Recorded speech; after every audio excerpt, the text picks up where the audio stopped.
welcome to the FIA European Rallycross Championship presented by Monster Energy. We have travelled to Spain and the Circuit de Barcelona, Catalunya for the penultimate round of the ERX Championship. This is the second year RX has raced at the F1 track. Its fast tarmac corners and highly technical dirt section will provide a tough challenge and great action. Kevin Hansen's 100% winning record sees him topping the championship table over Tord Linnerud by 23 points. If Hansen's championship advantage is 30 points or more come the end of play here, he will be crowned champion in Spain.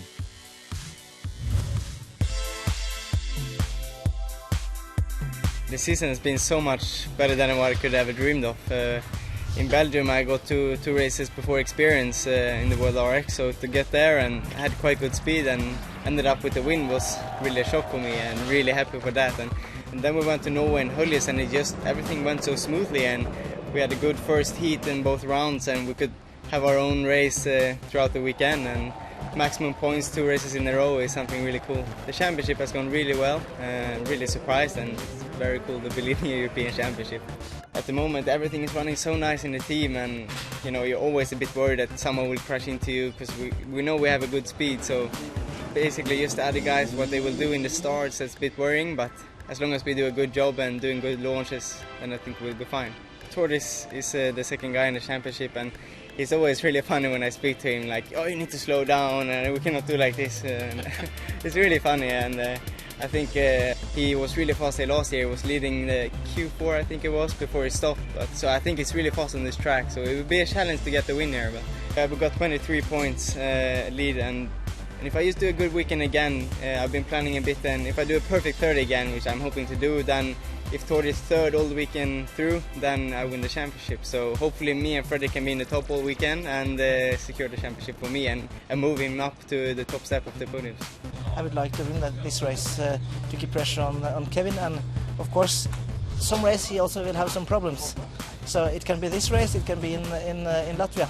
So I will do my best to push him really hard, so he will have the pressure on. I think I need to be fast from the first heat. Don't do any stupid mistakes. Try to be cool and drive smooth. Last year I was pretty fast here.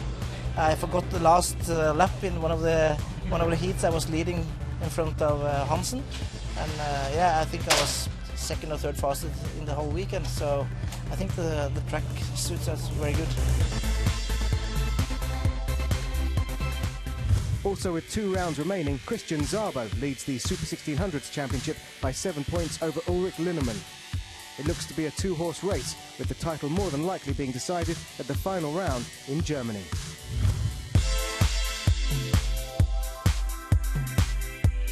An equal performance, an equal good performance on each race is necessary to win a championship. This car and this team already won some championship last time with Sergei Zagumenov. With this car he won the European Super 1600 Championship. I would like to repeat this success in this year with this team. In the future, of course, my aim or my dream is to drive in this Supercar World Championship. Maybe in 1 or 2 years that comes true. At the middle of June, my girlfriend gave birth to my first son, and this is his first race here. Now he is 3 months old. I have to be careful. I have to finish all heats and have fun, but I was in front of him before France, but now I'm 7 points behind. I think sometimes I'm stronger and sometimes he's stronger. We are really close, and it seems to be a title fight between him and me, because the other drivers are too far away. For this race I have to keep my focus on every 4 heats. Quite good speed here last year, but yeah, I have a lot of unluck, broken 2 drive shafts and a gearbox. So, but now the car is really prepared for that race, so I think he should watch me. Here's the track preview presented by Ion Cameras. Back to Barcelona for the 2nd year in a row, the unique RX track making use of the final loop of the classic Formula 1 and MotoGP circuit. 59% asphalt, 41% dirt, very tricky uphill start. Over the line, it's into the first long left-hander, pulling gears and then downhill towards turn 2. It's in loads of overtaking action here, down a couple of gears into the left-hander and comes the first transition to dirt. Into the right and then the left. Mind those tyres, they can pitch you onto your roof. And then again, fighting for traction and down the hill towards the first of the hairpins. And you'll see lots of use of the handbrake here. Then we see a big pull on the bar, sends the car sideways and accelerating hard again uphill, transitioning back from tarmac to dirt and into the right-hander. It's important to stay tight here as that's where the best traction is. The track cleans up through the right-left dip and then over the jump. Get the car stopped into the right-hander. The joke lap goes straight on and we're going to go left into the standard lap, sweeping around the left-hander, and that is a lap of Barcelona. Well, with the qualifying stages of Super 1600 over, it's Ulrich Linnemann at the top of the table. He'll be very pleased with that because Szabo is down in 6th. Navikas Luigi, Kallio Shigabutinov. Then that Szabo championship leader in 6th. Legur, Smetana, Wimmer, Stepankus, Baumanis and Marton. And there's the split. Odds go to semi-final 1 and the evens go to semi-final 2. So the two championship protagonists are in opposite semi-finals. Semi-final time for the European Rallycross Championship for Super 1600. Here is the grid for semi-final 1. Ulrich Linnemann on pole, second in the championship, first after qualifying because he's beaten his rival Szabo. Luigi is on the front row with him. Then it's Shigabutinov, Jano Legur, and on the back row, Pavel Wimmer and Artis Baumanis. So good job by Linnemann. We'll talk about championship in just a minute when we get the cars underway. The marshals at the front with a big thumbs up. You're going to hear loads of revs. Remember, the Super 1600 is normally aspirated 1600 engine, front-wheel drive screamers, and normally the racing is absolutely frantic. Long wait for these guys in hot conditions.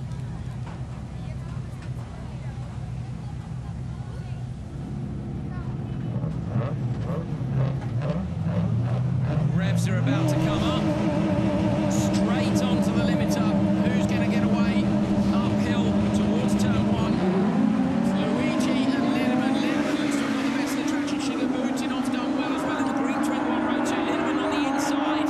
Luigi's going to try and go all the way around the outside. He's brave, he can hold on to that. He gets out on the dirt. Linnemann's surely going to get the break there. Shigabutinov is right in the middle. Linnemann, he runs wide. On the inside is Luigi. So Luigi manages to get back to P2. Shigabutinov gives him a little tap in the rear to let him know he's there, pushes him a little bit wide, but Linnemann Dom has got away in the lead, and that's what he needs. He's doing what he needs to do to win this championship, and he's already been the leader in 3 of the 4 qualifying. Now he gets a great start, great traction up the uphill straightaway. Awesome battle. Really done really well. Look at that behind him. Everybody's got tangled up. That's just given Linnemann a little bit of breathing space. I suspect he'll wait for his joker lap later on. So coming to this round, Linnemann was second to Szabo by 5 points, and he has out-qualified Szabo here 16 points to 11. So we think they're equal on points at this stage in the competition. Obviously, they'll get points for the semi-finals and the final as well. There's only one round of Super 1600 left. So this championship fight's going to go right the way down to the Easter ring. Buster Huda with the infamous turn 1. And if I was going to do a championship, that's not really where I want it decided. At the same time, for the fans in the stands, it helps because there's a lot of luck involved, but also there's a lot of skill. So you have a little bit of both. It's super exciting for us commentators as well. The Easter ring is such a mega circuit. Dom, of course, does the commentary over in Canada for the World Rallycross Championship and is the promoter of that event. World RX is going to be second to last event, will be at Easter ring as well. But let's focus on Barcelona. We've got Shigabutinov ahead of Luigi.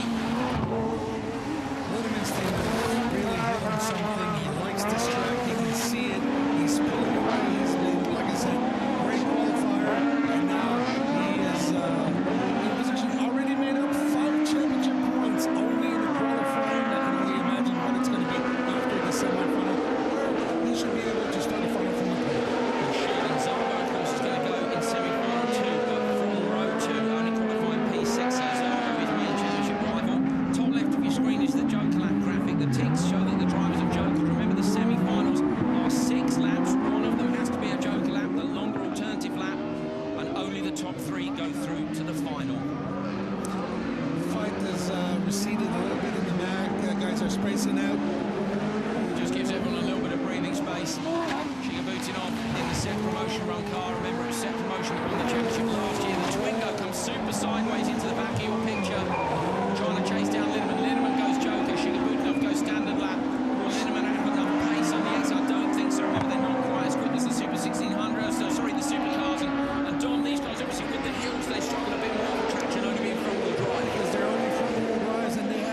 that the Supercars will use. They just sit and spin, don't they? Whereas the Supercars spin all four wheels and fire off the line. These guys, if you spin too much, you end up there just on the rev limiter on the line. So everybody's jokered except for Shigabutinov. So Linnemann is really in the box seat here. He's right behind him, and with 2 laps to go, I mean, he'll be hoping, I guess, that Shigabutinov might joker sooner rather than later. And Shigabutinov may, of course, to respond to the people behind him if they feel that that gap is being closed down. Let's see as they come over the jump which direction the Twingo goes into the right-hander, and he decides to take the standard lap. It's no biggie for Linnemann. He can just sit behind him unless the others start to catch up and he gets pressure from behind. Doesn't change anything because now he's still within a second of Shigabutinov, so he knows that he will, if he's clean, he will win that race, start from the pole, replace the front row when he gets into the final. Linnemann's had 2 wins this year, one in Portugal and Sweden. He was second in France. He was really unlucky in the UK, qualified first and retired from the semi-final. You may remember he was on top of another car at Chesn's Drift at Lydden Hill on fire, which is never a good situation to win your semi-final.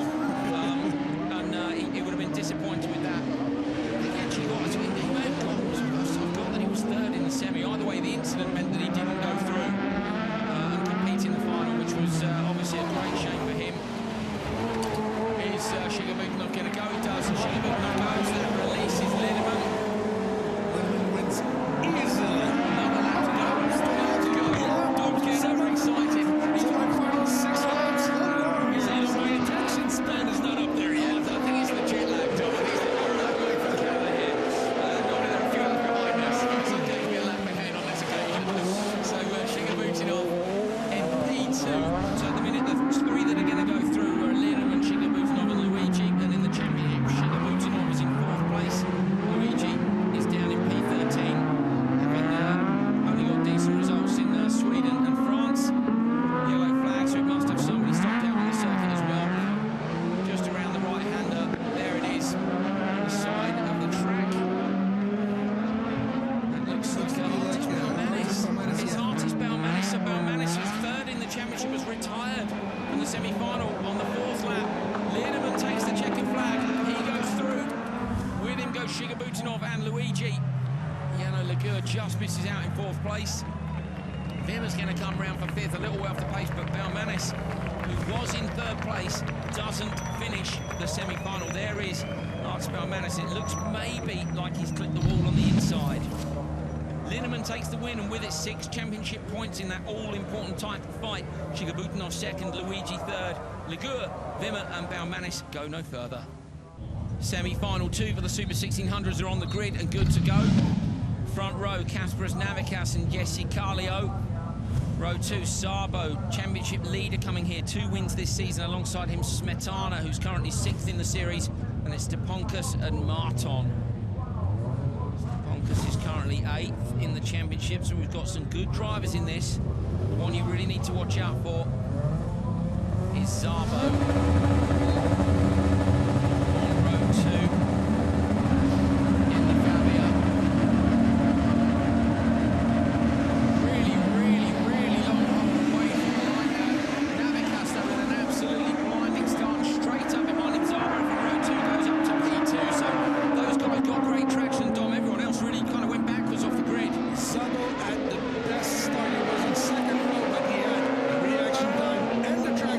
Puts him in a position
guys by taking the Joker. They're pulling back a little bit. Szabo has the better pace with Navicas, so it eases the decision on Szabo because less traffic behind. He knows he can slot in front of these So he guys. could now Joker because he's back in the corners a little bit further away, assuming he comes out in front of him, which I think he would. So we'll see the tactics at the minute. He doesn't look to me like he's bottled up, so you may as well follow. He's coming up with a little bit of pressure from behind from Carlio. Carlio fairly climbing the front three guys with a little gap between them. Just as I said, he's under pressure, so it's 1.8, so it's roughly a second between each of the top three.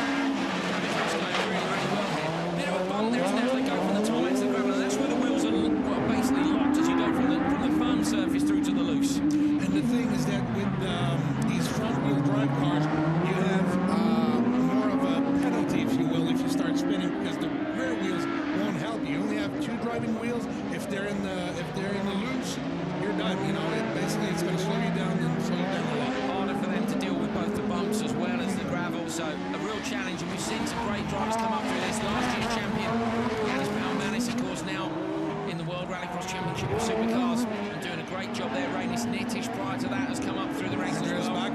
Yeah, indeed, yeah, a couple of times Super 1600 champion. So we know this teaches the guys what they need to do to make the step to Supercar if they can afford it. Of course, there's a fair old difference, and these aren't cheap either.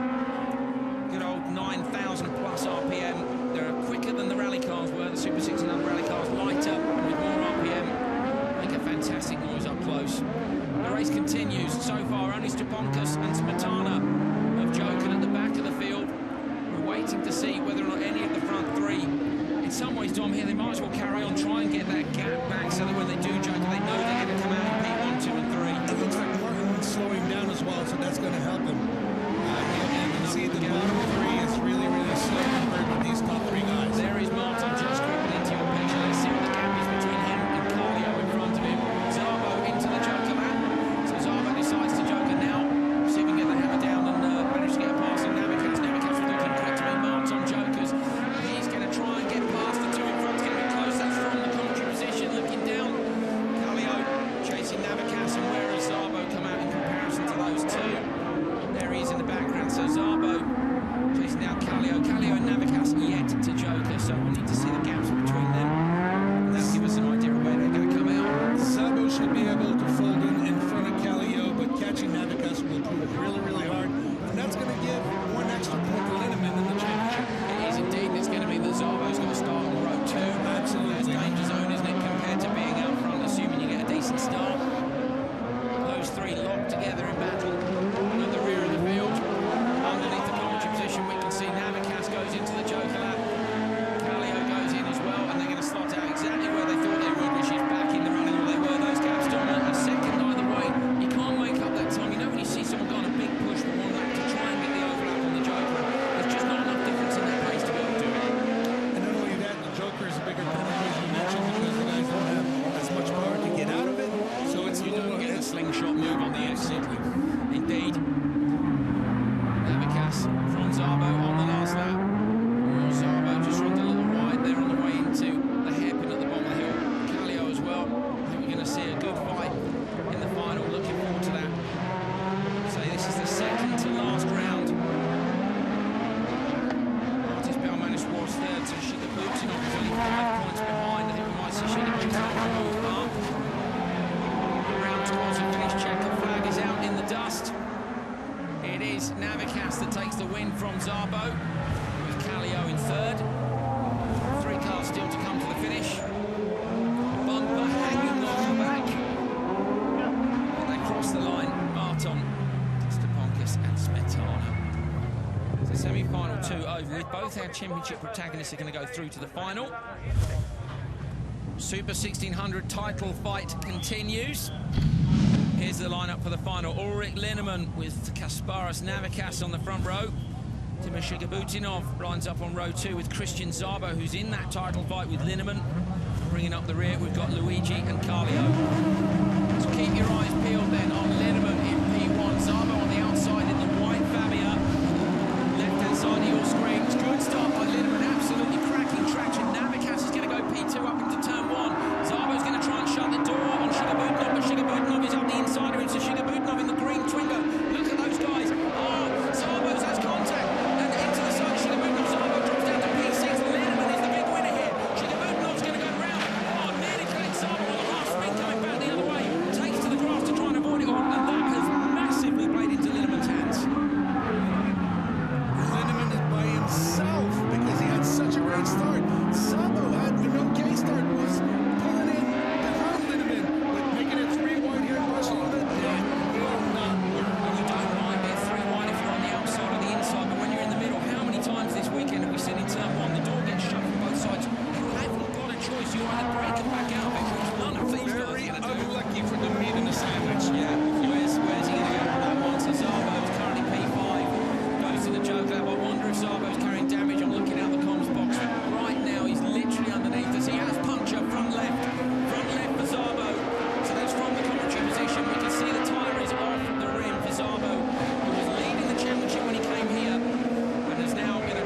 So Szabo walks away. The car's parked somewhere on the circuit.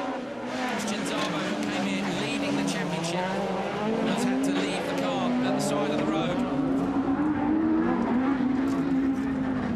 And watch as Linnemann is going to take the lead. Back of Navicas, and nothing Navicas can do. He knows he's a sitting duck. It's just going to fall onto Linnemann. It's going to be interesting to see where Navicas comes out, isn't it, behind him, and you can see that Luigi and Carlio are chasing him down. So these guys, this is for a podium. Everybody likes to stand on the podium. It's 3 years down to Luigi, so Navicas might lose out here from the lead down to 4th place. As we see, he goes into the Joker now. Here we go, Navicas into the Joker lap. Watch for the two coming round behind Luigi. Carlio is going to try and undercut the Carlio. Might go defensive. It's not defensive. Another there's contact between them. Clips Callio right at the entrance of corner 1, and would have been dangerous. And he got it, and then Callio on the outside is trying, but that's not going to work. So Navicas is able to put in front, 3rd place, and should be able to keep it. I'm sure he will, but this is all about Linnemann, isn't it? Poor old Szabo stood there at the side of the track, not where he wanted to be. Got caught out on the first lap. Is that going to be decisive in this championship fight? These guys have been locked in battle. They've taken 2 wins each so far this season. Linnemann is about to take a 3rd here in Barcelona with just 1 round left at the S-Tree. Having said that, that's a bit of a lottery in itself, but you want to go into a lottery with a healthy points battle. And that is what Ulrich Linnemann is going to do. The checkered flag falls on his 3rd Super 1600 win of the season. Great drive. 2nd place, Luigi sends it into a big old handbrake turn. And 3rd place it goes to Navicas. Callio, Shigabutinov and Szabo finishing off the final with Szabo, of course, a DNF. Ulrich with Linnemann with 8 points. Luigi finishing 2nd, Navicas, Callio, Shigabutinov. But the story is Szabo, who is down in 6th with only 1 point from the final. And that is going to change the championship standings significantly. I enjoyed the race, took heat by heat, and yeah, drive fast. We got a new engine before this race, and that gives me some more power. Standings then for Super 1600 after round 5 of 6. It's Linnemann moving up to the top, and the gap is 6 points, so we were nearly right into live, lads. Szabo in 2nd place. Shigabutinov moves up to 3rd after Balmanis retired from the semi-finals. Well, big drama in the qualifying stages for European Supercar. The current champion, Tommy Rustad, rolling his Albatec racing machine, whilst Kevin Hansen looking on for his 4th win of the season, winning 3 out of the 4 qualifying sessions. Well, that result from qualifying sees Kevin Hansen at the top of the table, but importantly, extending that championship lead by 2 points over Linnerud, who could only manage P3. There's the split for the semi-finals. The 2 championship protagonists are in the same race, semi-final 1. The first of the European Rallycross Championship for Supercar semi-finals is rolling up to the line. And the championship leader is sitting there in his car, good to go. Let's see who else is on the grid with him.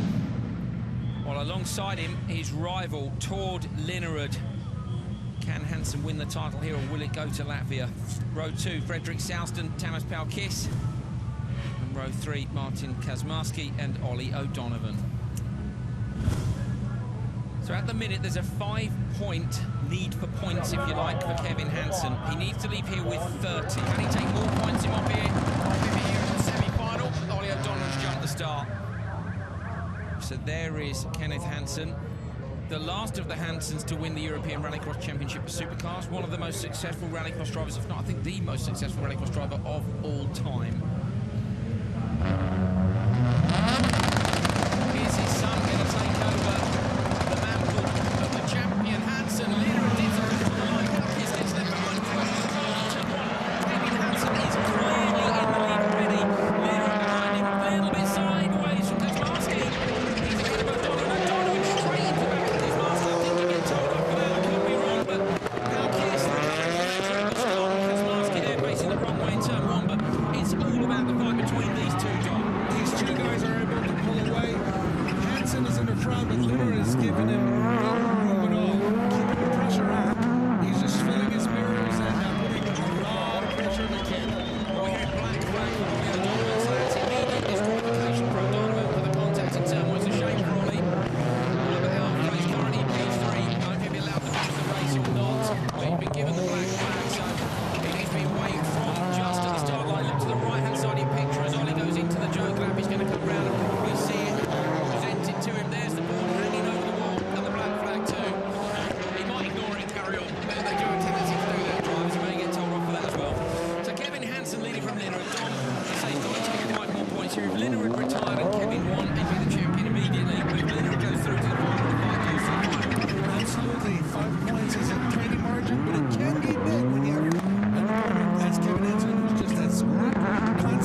a lot.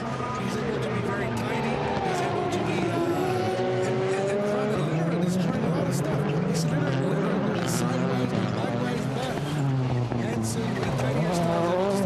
Talking to Kevin at the start of the weekend, I said to him, you know, you're in championship mindset. He was saying to me, yeah, but you know, I also spoke to Lillard, and he felt that Lillard had kind of given up on the title. Now Kevin won't take that for granted because he's not stupid. You know, there's enough experience in the family to know anything can happen, as we see. I don't know going backwards, Southampton going past him. You know, because they've still got to get the job done. Of course, they'd love to go to Latvia, wouldn't they?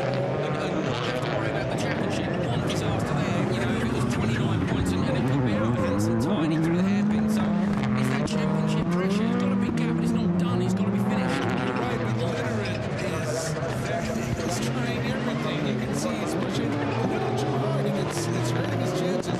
He's going to come in second. Of course, with him second, it brings the fight back to the final. We're going to have a great shootout. It does indeed. It would make the gap that Kevin needs to build just a further one. At the harvested points, he needs a further 4 points in the final. If they finish as they are now, remember, 6 points for the win. It would be 5 points for second place. Kevin Hansen won a record this year. Of course, he had that problem in Belgium, which meant he ended up Q4. I think it was a crash in turn 1. He said to me at the start of the weekend, I'm hoping that that's just the one piece of bad luck. There they are. Graham Roman, Kevin's spotter. It's good. Keep it tidy. There you go, you can hear Graham saying, keep it tidy, Kevin, keep it tidy. They often tell him to push, but they're calming down the information that goes to him now. In the background, Susan Hansen and Kenneth Hansen, both of whom have won championships. Kevin would love to etch the Hansen name back on the trophy again, wouldn't he? Absolutely. I mean, Kevin Hansen, he's what?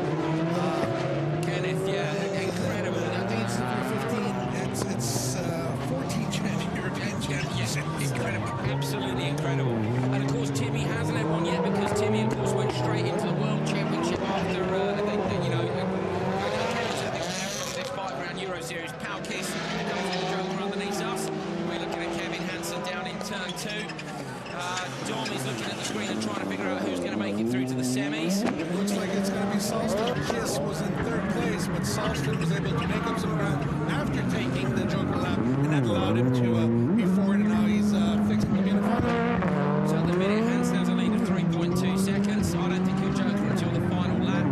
Doesn't need to. He's way ahead of and Lillard still has the Joker. So no pressure, no traffic. You might as well just wait and both go together on the last lap. There is Salston doing a great job after the move up in the touring car category. Kevin Hansen does take the Joker lap early, and Lillard responds and goes with him. Salston got pressure from Pal Kiss by the commentary box. And it is Salston at the minute who's in P3 looking to go through.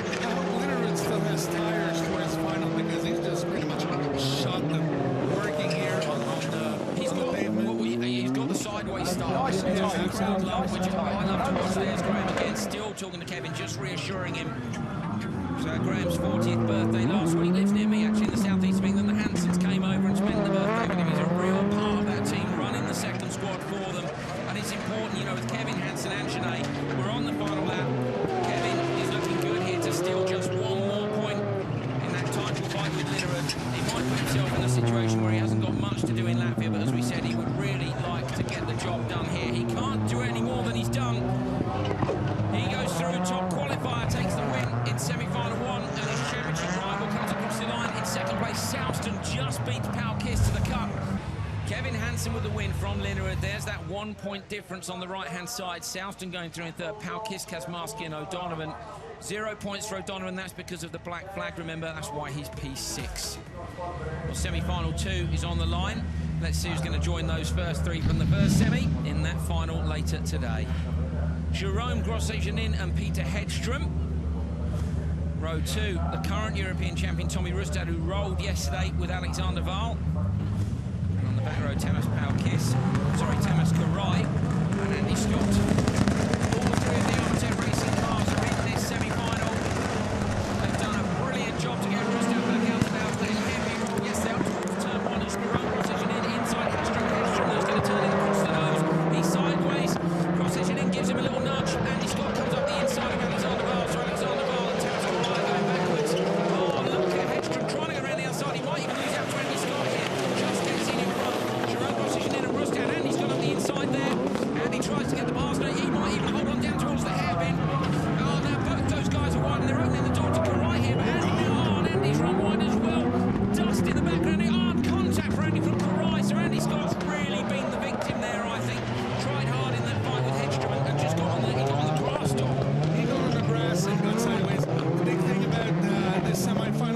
positions, Ken. You need to be in the top 3. And Jérôme Grosjean did the drag race from the start to corner 1 till corner 2, and he never let off the gas. And that's what allowed him to be in front of Hedstrom. And Hedstrom in traffic has a little bobble. And of course, that's why, isn't it, these guys are willing to fight so hard. In qualifying, it's all about time. In the semis, it's all about position. We often see the best races in the semi-finals. And Grosjean leading from Rustad. Those two guys last year, of course, were P1 and P2 in the championship. Rustad winning from Grosjean. Rustad won 3 events. Grosjean won just the one to start the season. So Rustad got the job done this year. He hasn't been able to. Didn't they do well to get the car back out? Doing heavy roll yesterday. Absolutely. It was one of those conversion of rolls where conversion of just keeps on going. Yeah. Rustad was a little tough. Bless him, he pulled off the track as well. Rustad pulled off the track yesterday. And did the gentlemanly thing, didn't slow the race down. We see Thomas Karai and Andy Scott coming through the dirt. Who's taken the jokers so far? Just Alexander Val in the beat. So Val's gone early in the beat. Hedstrom is not guaranteed to be in the final. He was only 2 seconds ahead of Karai, so that's time that Karai could be able to make up. Rustad 2 seconds in the back of Grosjean, but Grosjean with this kind of open track will be very hard. Rustad, the problem at the bottom of the hill, so Rustad just bolts down the headrest, and a few people do that. It's tricky, of course, when you've got to pull the handbrake and get back on the power down the bottom of the hill. A little problem for him and all these guys yet to joke a dog, so we haven't seen their tactics play out. For me, I mean, Grosjean's doing a great job here. He's out front, and let's see where he goes. Grosjean coming down and takes the standard lap. Rustad also, and Hedstrom following him. So those 3 guys on the standard lap. In fact, none of them, I don't even think Andy Scott will be dome. So Alexander Val here can make up a couple of positions, even the others joker, but at the same time, he needs to be in the top 3 if he wants to go in the final. Grosjean, if he keeps up the pace, this lap might be able to be a joker and fall in front of Rustad because they're about 3 seconds one off the other, and we've seen the joker lap can be anywhere between 3 and 3.8 seconds. So if he gets a good joker, and if he gets a little bit of distance from him and Rustad, he'll very well end up in front, even if he jokers before Rustad. I'd love to know how late the Appleton boys stayed up last night. We'll go down and have a chat with them later on today.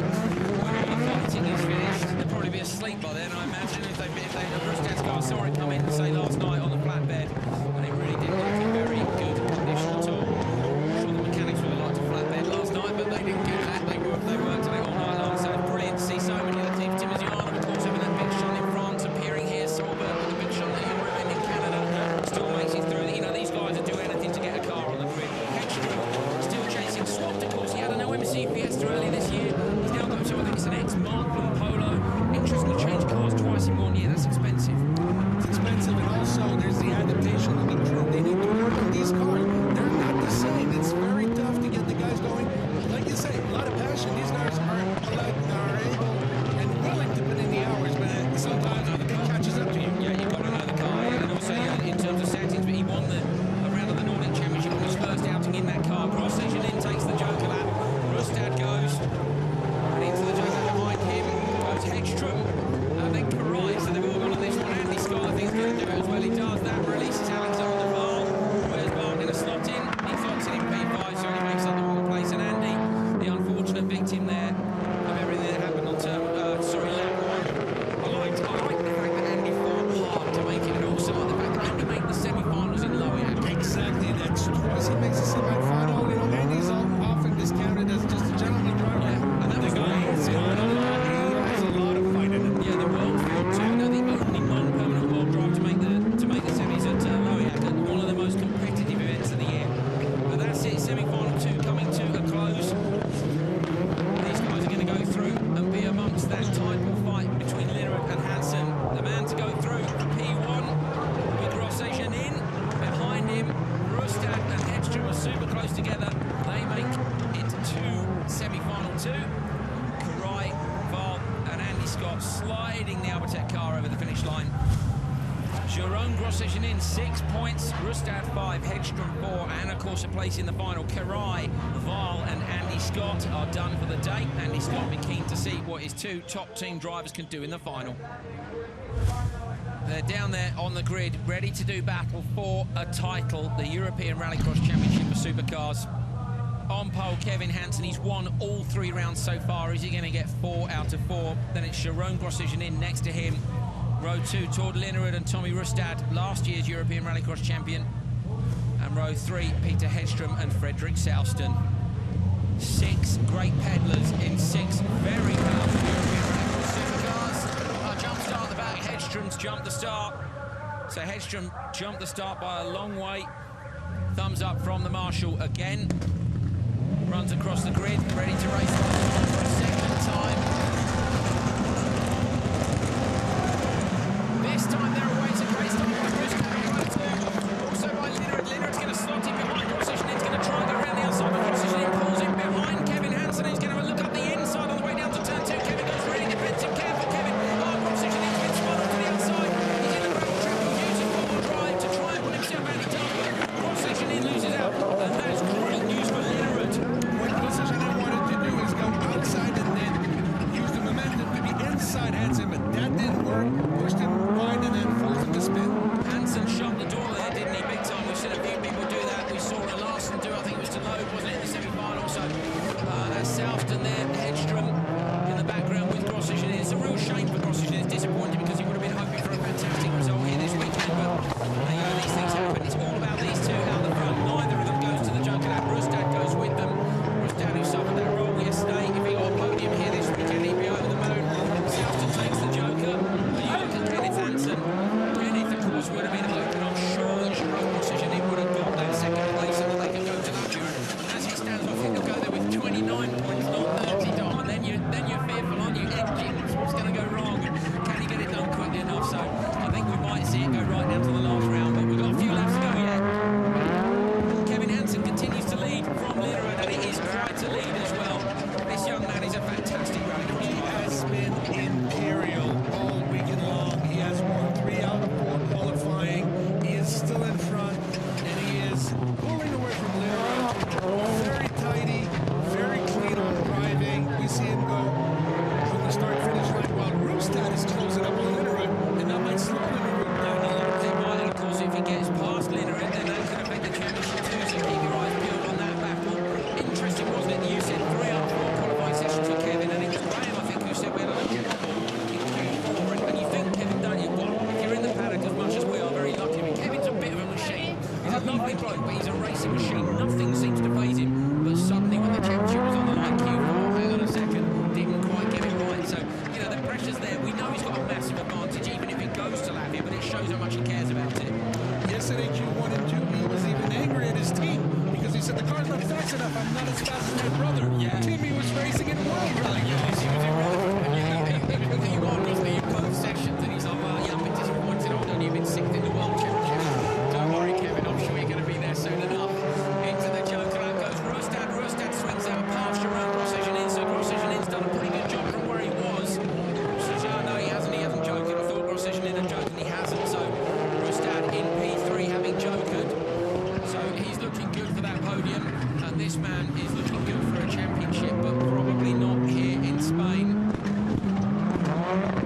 Kevin leading. If Linnerud gets P2, then this goes to Latvia. If Linnerud gets P3, it's over here in Spain. When does Linnerud go to the Joker lap? Does he go now, Dom? You look There's a less than 3 seconds gap, so that means that Rustad would be in front of Linnerud if Linnerud goes now. Linnerud goes to the Joker lap. This for the European Rallycross Championship for Supercars. He's going to come around the left-hander. Rustad's on the flyer on the inside. Linnerud has to pass, or his championship dream is over. Linnerud is in P3. He's got to get past Rustad, the current champion, on the way down to P2. It's all or nothing here, and he can't. Rustad is in front. The current European Rallycross champion could have just handed the title over to the new champion, Kevin Hansen, who's at the bottom of the hill with a lap to go. Linnerud has to race his pathway. It's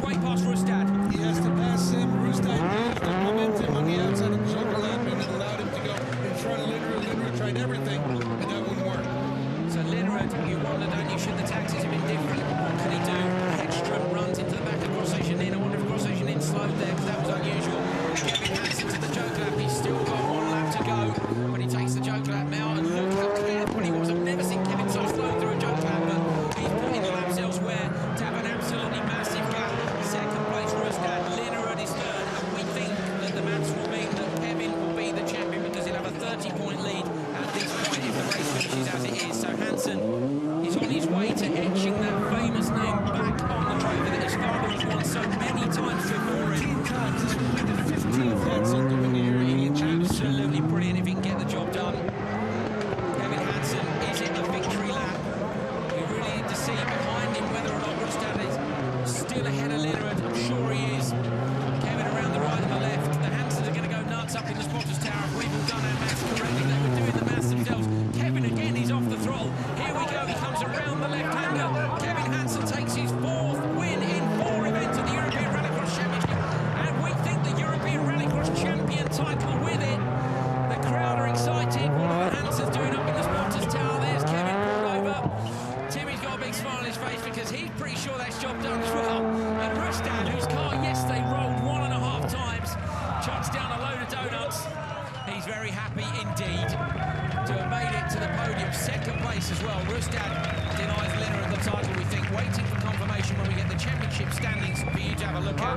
Remember, Kevin needs that 30-point lead when we go to Latvia. Having won all 4 events, I think, Dom, it's safe to say he's got this on countback, hasn't he? Even though he just was so good, so confident, so constant in the race like he's been all season. You said it, Kevin Hansen is a racing machine. He is indeed. There he is. Yeah, he knows. He knows. Plus 8 points for Kevin Hansen. Rustad in 2nd. Then it's Linnerud, Grosjean, Hedstrom and Souston. That's the result of the final. I think I can't get any words, you know. It's something I dreamed of since I was a little boy, seeing that, you know, race in the European Championship, and to do it today, you know, with 1 race to go and a bit of a dominant title, I have to say myself. It's something I can't describe it. With that 30-point lead then unassailable at the top of the table. Even if Linnerud beats him in Latvia and Kevin gets 0, he'll win because he's won 4 out of 5 races. Well, we have crowned a brand new European Rallycross champion here in Barcelona and witnessed some pretty spectacular racing. Thank you very much for watching. Join us again from Latvia when EuroRX continues.